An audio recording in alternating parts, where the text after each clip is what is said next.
Nah, pemirsa, jadi makanan kalengan itu membuat hidup lebih praktis, termasuk ikan sarden. Namun bagaimana dengan kandungan nutrisinya antara ikan sarden yang segar dan kalengan nih, Intan? Iya, itu dia Dokter Haikal. Karena mungkin lebih baik yang seger-seger kan ya, Betul. dibanding yang udah dalam kemasan kaleng. Dokter Feni maksudnya. Dokter Feni, ini tadi ada yang belum terjawab dokter. Katanya mengkonsumsi ikan sarden ini dapat mencegah atau membantu mengobati peradangan. Ini fakta atau mitos? Nah, ini fakta. Fakta? Intan. Iya, karena berkaitan tadi, si omega 3 ini kan banyak banget manfaatnya ya. Salah satunya dia sifatnya antiinflamasi. Jadi dia bisa membantu untuk menurunkan peradangan gitu. Tapi dok, kalau misalnya kita kayak mau kayak menurunkan peradangan gitu, itu konsumsinya ada konsumsi khusus ataukah kayak makan kayak biasanya? Apakah harus yang segar kah atau boleh kalengan?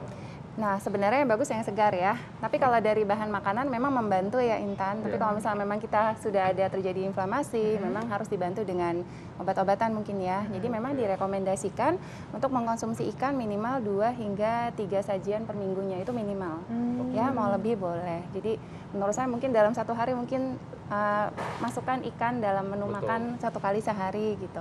Akan lebih sehat. Iya. Dan tentunya ikan yang mengandung omega 3 tidak hanya sarden, Dok ya. Iya, Ada betul salmon sekali. juga. Betul.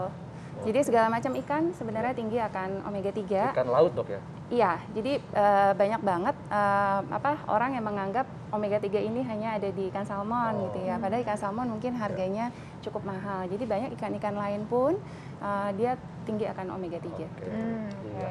Iya, Ya. dokter. Nah, Dok, tadi kan ikan sarden bisa menurunkan kolesterol. Nah, bagaimana dengan tekanan darah tinggi? Katanya kalau rutin konsumsi ikan sarden bisa menurunkan tekanan darah tinggi. Ini fakta atau mitos, Dok? Ini fakta dok. Kenapa? Karena berkaitan dengan kandungan kalium di dalamnya. Jadi memang si ikan sarden ini kandungan kaliumnya cukup tinggi. Jadi per 100 gram kurang lebih mengandung 340 mg kalium.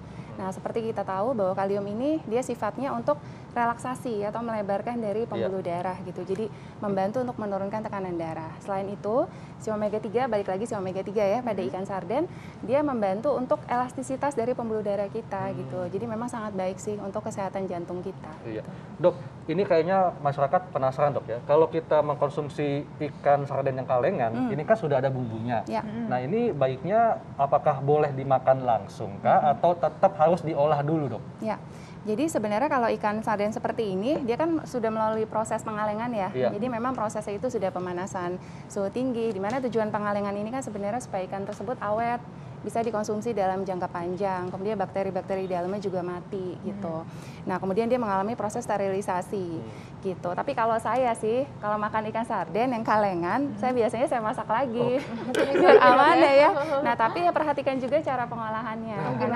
Karena kalau pemanasan suhu terlalu tinggi, mungkin dengan kita biasa kalau ngolah ikan, mungkin suhunya tinggi atau dengan cara digoreng, mungkin ya ikan segar, itu biasanya kandungan zat gizi terutama vitamin larut airnya tadi bisa berkurang. Kan sayang ya. Jadi memang pengolahan pilih yang lebih sehat agar manfaatnya lebih maksimal, mungkin bisa dipepes atau dibakar, dipanggang, atau dibikin sop atau ditumis gitu. Oke, biar lebih mengurangi minyak ya dokter ya? Iya, betul. Oke. Nah dokter, ini gimana nih? Katanya ada rumor yang beredar, katanya itu cacing itu bisa hidup di dalam ikan sarden, termasuk yang di dalam kemasan. Ini fakta atau mitos dokter? Ya, ini sebenarnya fakta, Intan. Jadi memang cacing dapat hidup di ikan. Ya, segala macam ikan sebenarnya bisa cacing itu hidup di dalamnya gitu. Jadi cacing yang bisa hidup mungkin sejenis cacing gelang atau nematoda. Mungkin waktu itu pernah ada kasus cacing anisakis namanya, ya dia pada yang kemasan. Tapi sebenarnya dengan proses pengolahan dan pemanasan yang benar, seharusnya si cacing ini akan mati. Jadi seringnya itu ditemukan pada ikan yang memang masih mentah atau kurang matang gitu. Jadi untuk yang si kemasan, ikan dalam kemasan kan sudah mengalami pemanasan, suhunya juga cukup tinggi, kemudian sterilisasi untuk pengalengan dari kemasan si kaleng tersebut. Jadi harusnya cacingnya sudah mati. Jadi sebenarnya tidak perlu khawatir. Jadi kalau untuk mau aman lagi, ya yang kemasan juga mungkin setelahnya seperti saya dimasak dulu, ya, diolah terlebih dahulu. Betul. Nah, Dok, ini kan kalau yang ikan kalengan ya, ini kan gampang banget dia karena dia mengandung pengawet, Dok ya. Ada pengawetnya, ada garamnya dan gampang ditemukan di mana saja. Nah, apakah dengan pengawet ini itu bisa berbahaya buat jantung, buat pembuluh darah, atau mungkin bisa karena dia ada tinggi natrium bisa meningkatkan hipertensi atau kanker, Dok? Ya, jadi sebenarnya bedanya antara si ikan segar dengan ikan dalam kemasan kaleng itu tadi kandungan garamnya. Jadi memang kandungan garam yang tinggi akan membuat kandungan natriumnya akan tinggi juga. Jadi memang yang harus diperhatikan pada penderita penyakit darah tinggi atau hipertensi, memang lebih disarankan untuk konsumsi ikan yang segar, ya karena ikan yang dalam kemasan kandungan garamnya cukup tinggi. Kemudian kalau bahan pengawet, jadi sebenarnya kalau yang kemasan seperti ini, kalau sudah melewati BPOM ya dok, jadi seharusnya pengawet yang dikonsumsi itu cukup aman, asalkan tidak terlalu dikonsumsi berlebihan, karena memang kalau berlebihan ya pasti akan menimbulkan gejala ya. Paling sering mungkin ada mual, muntah, sesak gitu. Oke, nah dokter, ini kalau kita bandingkan dokter, kandungan gizi perbandingannya antara yang segar dengan yang kaleng itu gimana dokter? Kandungan gizi, jadi sebenarnya kalau kandungan gizi tentu saja paling lebih sehat yang ikan segar ya, kan? Tapi ikan segar akan menjadi tidak sehat kalau kita mengolahnya salah gitu. Jadi memang pengolahan yang tadi dikatakan sudah pasti tidak boleh memilih yang goreng. Jadi pilih pengolahan yang jauh lebih sehat. Nah, Intan sukanya diapain tuh ikan? Biasanya ikan goreng. Nah, itu nggak sehat ya. Itu tidak sehat. Dipanggang tapi dibakar ya dokter ya, dibakar tuh enak. Iya. Oh, kalau di air fryer boleh dokter? Air fryer boleh. Intan. Tapi misal itu panas banget nggak apa-apa? Kita kangen-kangen yang goreng, mungkin kita bisa atur untuk suhunya ya, untuk menggorengnya. Jadi kalau kangen, kadang kita kangen sama gorengan ya. Jadi sekarang dengan air fryer lumayan membantulah mengobati kekangenan daripada kita makan gorengan.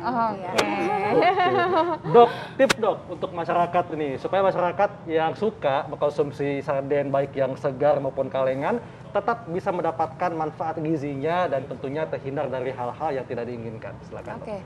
Jadi memang mengkonsumsi ikan ini sangat baik untuk kesehatan tubuh kita karena berbagai kandungan zat gizi di dalamnya. Jadi ikan ini sumber protein, kemudian sumber lemak yang sehat, salah satunya omega 3, kemudian mengandung berbagai vitamin dan mineral di dalamnya.